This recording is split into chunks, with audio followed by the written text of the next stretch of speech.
Okay, so let's take a look at question number 2. Bobby has been driving at a constant speed for the last 30 minutes.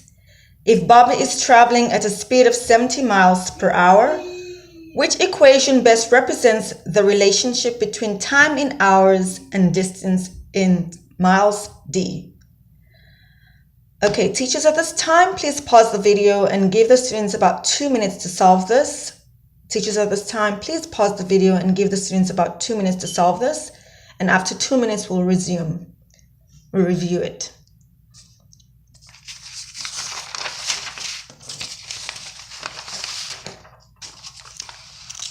Okay, so let's take a look at how you did. All right, Bobby is traveling at a speed of 70 miles per hour. So that is a very important information. So you guys circle that information, okay? So whenever you see one quantity per another quantity, or one quantity for every quantity, or one quantity for each quantity, know that that represents our rate. So go ahead and write this down. Rate, that also represents our slope.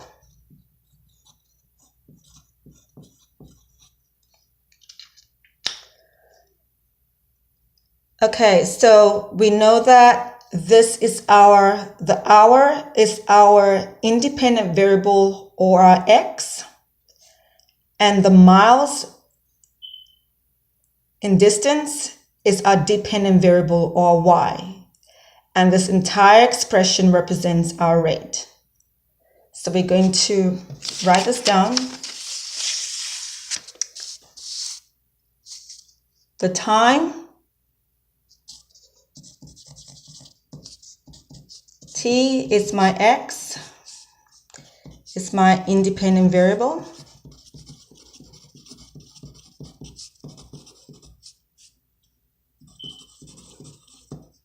And the miles is my distance, d, which is my y, which is my dependent variable.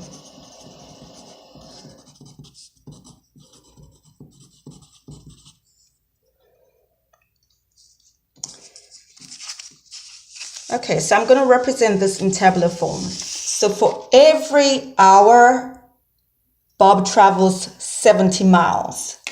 So I'm going to represent this in tabular form. The time in hours and the distance in miles.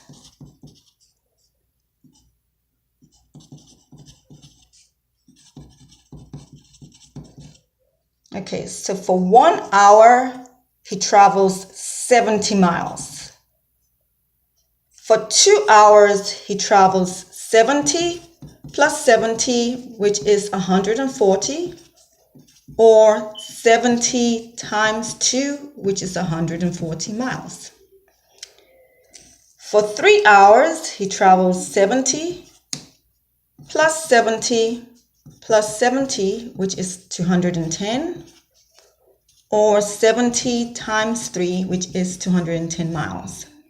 Okay, and to represent this algebraically, I know that this time is my x, and the distance is my y, which is my dependent variable. Okay, so therefore, my y would always be my rate or slope, mx, which is the same as my y is equal to 70x. So now let's see. My miles is my y. So we're going to substitute d is equal to 70. And my t is my time, which is my x. Okay, so let's look at the solutions. This is our solution. We can justify if this is true by represent this in tabular form. So we know that when my t, when my hour is 1, for per hour mean for each hour, when t is 1, d should be 70 times 1, which is 70. Okay, which we got here. When t is 2. Therefore, the distance he traveled should be 70 times 2, which is 140, which we got here. So we know that when my time is 1, for every hour he traveled 70 miles.